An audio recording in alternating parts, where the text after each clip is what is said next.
Pemberlakuan jalur satu arah dari gerbang tol Kalikangkung, Semarang menuju ke Cikampek kembali dibuka untuk memperlancar arus lalu lintas. Menteri Koordinator Bidang Pembangunan Manusia dan Kebudayaan atau PMK Pak Muhadjir Effendi membuka pemberlakuan jalur satu arah dari gerbang tol Kalikangkung, Semarang, Jawa Tengah menuju ke arah gerbang tol Cikampek kemarin siang. Bersama Kakor Lantas Polri, Irjen Pol Firman Santiabudi dan Kapolda Jawa Tengah Irjen Pol Ahmad Lutfi, Menko PMK membuka secara resmi jalur satu arah tersebut dan diimbau kepada masyarakat yang akan melewati jalur ini untuk menyiapkan bahan bakar minyak serta kartu uang elektronik. Pemudik juga diminta tetap tertib saat berkendara.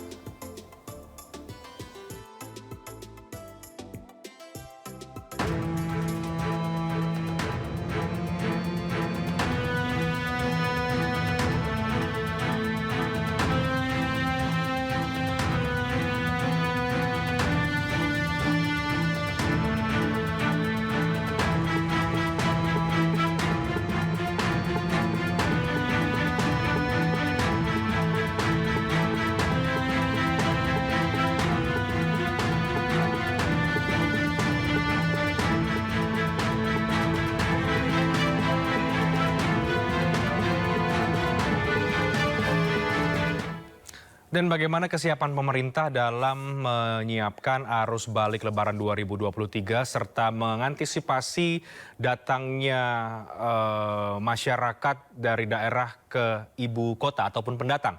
Saya akan tanyakan langsung bergabung bersama dengan kami lewat sambungan Zoom Menteri Koordinator Pembangunan Manusia dan juga Kebudayaan atau Menko PMK Bapak Muhadjir Effendi. Selamat malam Pak Muhadjir. Assalamualaikum Pak, apa kabar? Waalaikumsalam. Alhamdulillah baik, Mas Rehan. Baik, terima kasih Pak Muhadjir sudah meluangkan waktu. Jadi tadi Bapak kami mendapatkan informasi juga ikut memantau bagaimana arus balik di Pelabuhan Bakauheni. Tapi secara umum bagaimana pemerintah menyiapkan atau mengantisipasi arus balik yang sudah mulai mungkin terasa di hari ini dan beberapa hari ke depan? Ya, apa yang sudah kita rancang dalam senario itu kan ketika di lapangan tidak selalu sama. Karena itu harus ada namanya policy adjustment ya. Kebijakan-kebijakan penyesuaian di lapangan. Dan itulah yang selama ini sudah kita lakukan. Termasuk perubahan-perubahan perilaku arus balik yang harus kita cermati.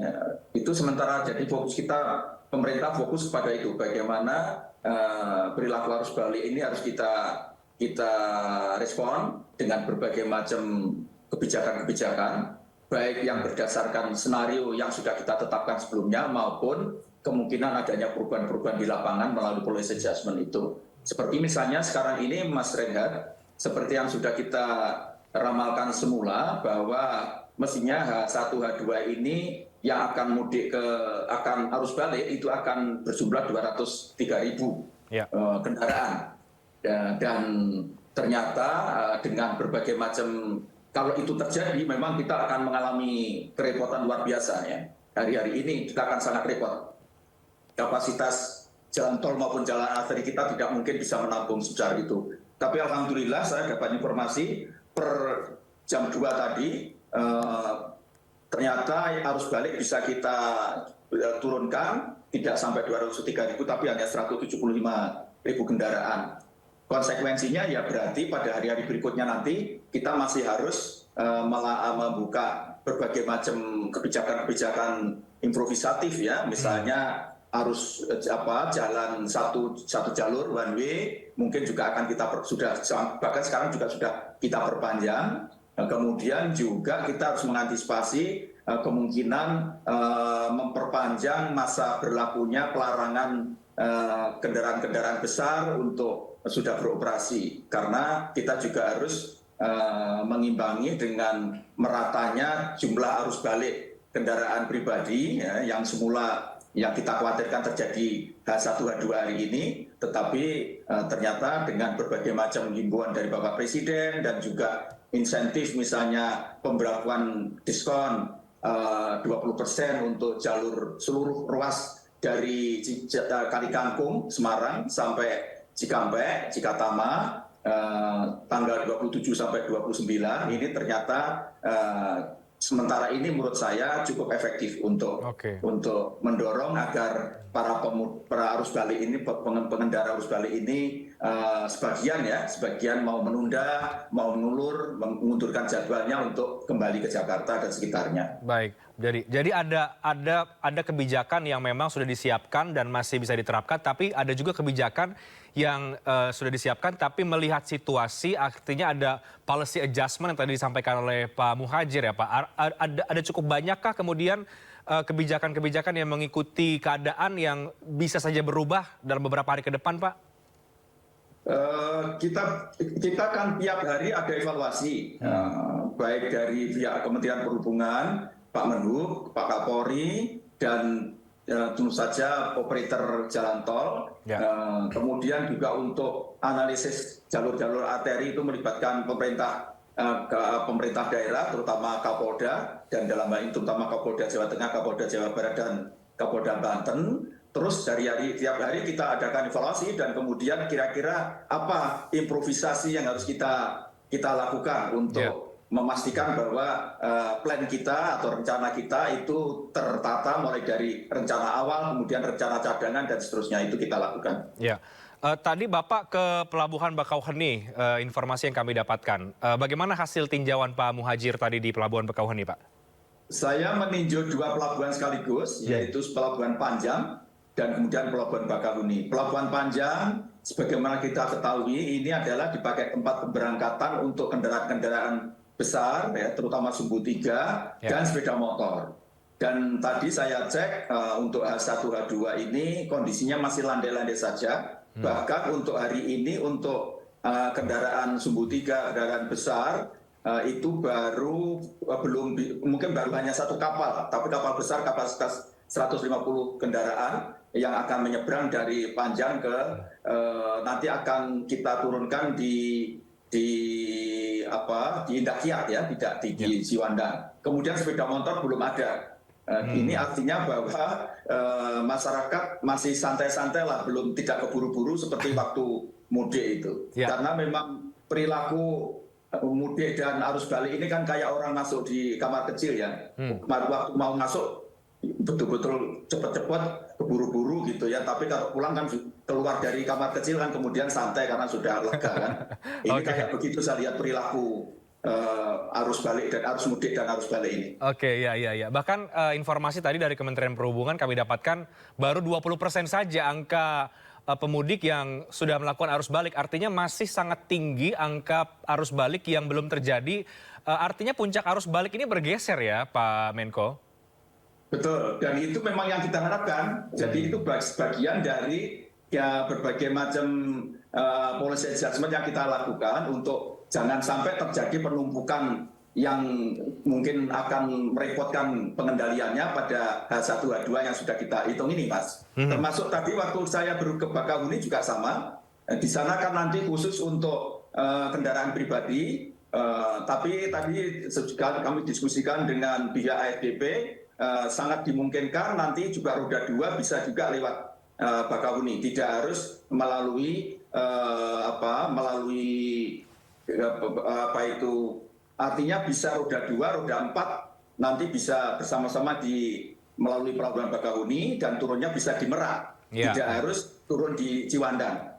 Dan ini kenapa? Karena tadi itu kondisinya kelihatannya cukup, mudah-mudahan lah ini tidak akan terlalu merepotkan dan betul-betul sesuai dengan rencana awal. Kita ingin betul-betul memastikan bahwa pelayanan pada Lebaran 2023 ini jauh lebih baik dibanding tahun lalu. Ya, tampaknya sih mudah-mudahan jauh lebih baik ya Pak, melihat situasi sekarang masih kondusif. Kita harapkan demikian. Betul. Ada angka kematian, angka kecelakaan juga turun drastis, sekitar hampir 40%. Sampai hari H ya.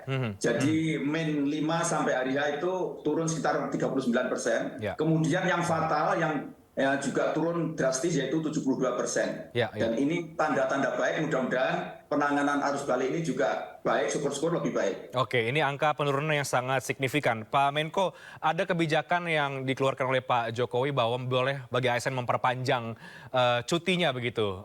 Ini mungkin juga salah satunya untuk bisa mengurai arus balik. Tapi persisnya Pak, apa yang menjadi alasan utama ASN ini boleh memperpanjang cutinya Pak Menko? Pertimbangannya juga sama. Jadi kalau kita berharap mereka membuat banyak pilihan hari untuk pulang kembali ke Jakarta, dan kita himbau untuk mereka yang keperluannya tidak betul-betul mendesak, gitu, tugas-tugas kantor yang bisa ditunda, atau apalagi kegiatan-kegiatan seremonial seperti halal bihalal dan seterusnya, itu dibolehkan untuk menambah cuti. Dan itu secara teknis kan nanti diatur Kementerian Teknis. Saya kira Pak Prof. Mahfud MD yang sekarang ad interim Menpan RB juga sudah membuat penjelasan cukup jelas tentang himbauan dari Bapak Presiden. Tapi Bapak Presiden bukan instruksi ya, himbauan, menghimbau. Dan tentu saja kalau ada yang sangat mendesak, ya jangan menunda gitu. Karena kalau nanti semuanya menunda juga akan kita repot juga gitu. Ya. Oke, tapi sejauh ini tampaknya cukup berhasil menekan atau memecah puncak arus balik dari kebijakan ini atau imbauan ini, Pak Menko. Alhamdulillah baik. Kemarin waktu saya melepas satu jalur di Kali Kangkung, bahkan ada yang komplain, himbauan Bapak Presiden terlalu mendesak, kan saya sudah terlanjur berangkat katanya. Ya, jadi cukup efektif. Tetapi tadi pasti nanti ada beberapa konsekuensi, Mas Reinhardt. Misalnya termasuk tadi kemungkinan, tapi ini masih akan kita bahas berikutnya, kemungkinan memperpanjang masa berlakunya pelarangan kendaraan-kendaraan berat untuk beroperasi dalam waktu dekat ini. Oke, Pak, ada juga kemudian pandangan atau yang disampaikan oleh Kementerian Perhubungan mengantisipasi gelombang kedua arus balik. Nah, ini bagaimana Pak menurut Pak, gambaran yang dikoordinasikan oleh pemerintah terkait dengan gambaran ataupun kemungkinan gelombang kedua arus balik?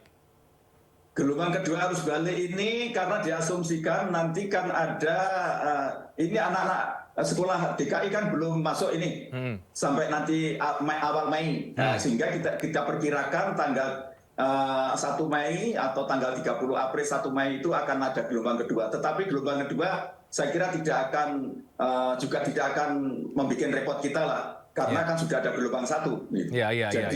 Jadi tidak ada masalah. Hanya kita memang harus menjaga enduransi dalam memberikan pelayanan di lapangan, mungkin jangkanya jauh lebih panjang daripada seandainya mudiknya itu terjadi dalam satu momentum saja. Mungkin kita tidak perlu memperpanjang durasi, tapi saya kira dari pihak aparat termasuk Pak Kapolri dan seluruh jajaran, kemudian juga dari Kementerian PUPR, Kementerian Perhubungan, Jasa Marga, dan seluruh operator jalan tol, dan juga pemerintah daerah siap kita untuk memberikan pelayanan terbaik. Baik, Pak Menko, satu hal lagi yang kemudian mengikuti setiap fenomena arus balik ini adalah pendatang.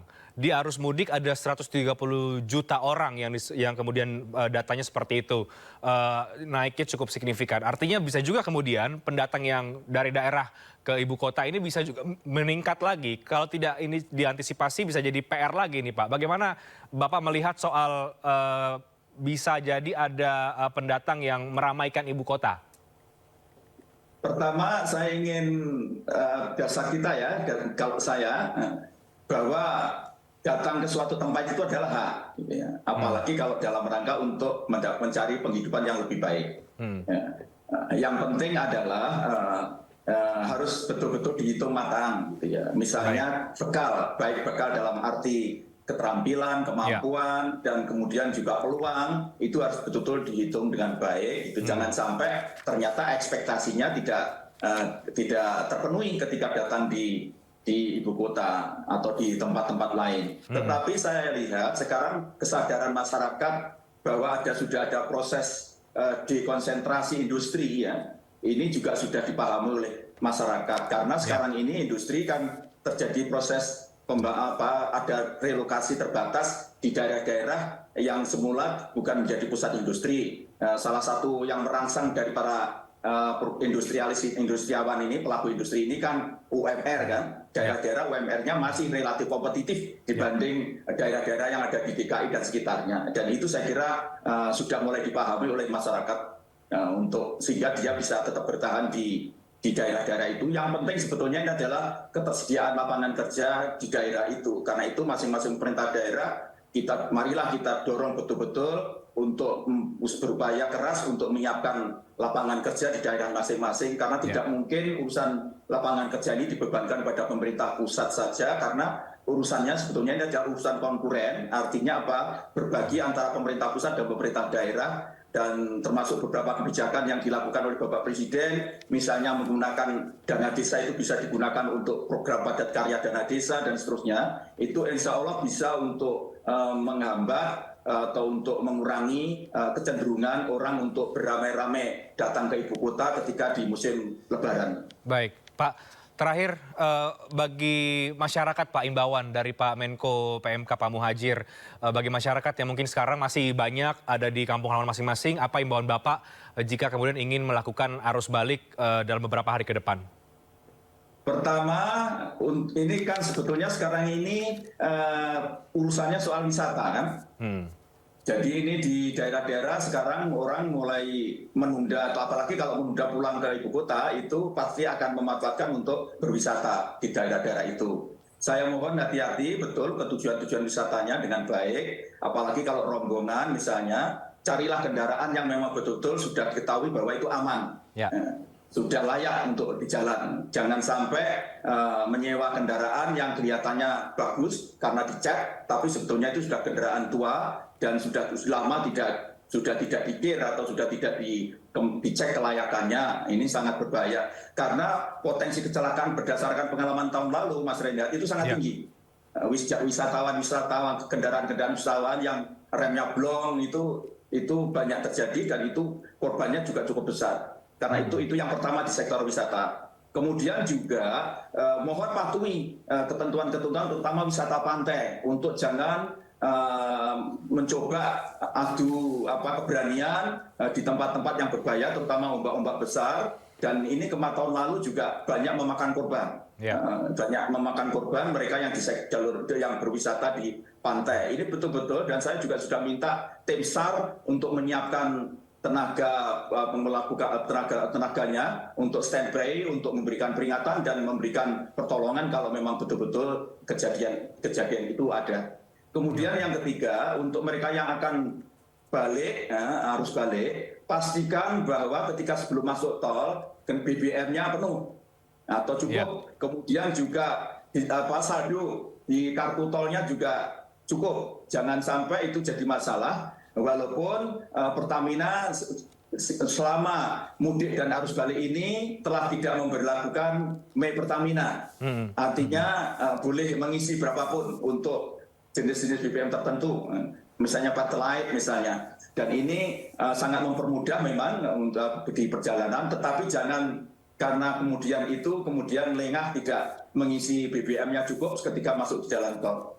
Dan pastikan kendaraannya aman, kendaraan pribadinya jangan sampai nanti ban kempes di jalan, atau juga kondisi drivernya yang pengendaranya harus betul-betul sehat, banyak tidur cukup, jangan sampai kelelahan, karena itu faktor yang sangat menjadi pemicu terjadinya kecelakaan bahkan sampai pada tingkat fatal. Dan ini sudah terbukti, Mas Reinhardt. Jadi data terakhir tetap tahun lalu Jawa Timur menduduki kecelakaan tertinggi, sekarang ini juga sama. Kesimpulan kita sementara atau hipotesis kita itu adalah faktor kelelahan dan juga ngantuk dan memaksakan diri untuk tidak beristirahat gitu ya. Karena kita tahu bahwa memang rest area sekarang ini walaupun namanya rest area, tempat untuk istirahat, tapi memang tidak mungkin untuk digunakan istirahat. Dan kita himbau mereka kalau betul-betul sudah payah, ngantuk, sebaiknya cari pintu keluar terdekat dan keluar dulu. Di sana istirahat, putar-putar dulu, cari lokasi yang aman untuk istirahat. Nanti masuk lagi tidak dikenai tambahan biaya. Oke. Jadi sudah banyak sekali kebijakan yang saya pikir ini untuk mempermudah pemudik ya Pak Menko dalam proses di arus mudik dan juga arus balik. Melihat arus mudik yang cukup kondusif, mudah-mudahan di arus balik ini juga semakin baik dan masyarakat bisa kembali ke rumah masing-masing dengan aman dan juga selamat. Pak Menko, Pak Muhadjir Effendi, terima kasih banyak Pak untuk waktu dan juga penjelasannya. Kita berharap yang terbaik untuk arus balik ini. Terima kasih Pak, selamat malam, sehat selalu. Selamat malam.